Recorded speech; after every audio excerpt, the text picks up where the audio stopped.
আজকে তোমাদের আমি কিছু দেখাবো অযত্নে বেড়ে ওঠা গাছ, যেগুলোতে আমরা কখনোই যত্ন নিই না। সেগুলো দেখলাম অযত্নে কি সুন্দর বেড়ে উঠেছে।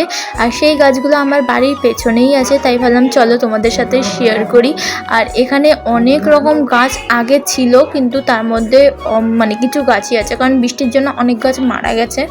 আর এখানে এই গাছটার নাম আমি ঠিক একটা জানি না, দেখি বীজ হয়েছে। তারপরে এই দেখো লেবু গাছ তো আমাদের এখানে ভর্তি, আমার দাদু লেবু গাছ পুঁতেছে। আর এটা হচ্ছে সেই ভাইরাল গাছটা, এই গাছটাও আছে। এই গাছটা কিন্তু আমার থেকেও অনেকটাই লম্বা। আমি তো প্রথমে দেখে শক হয়ে গেছিলাম।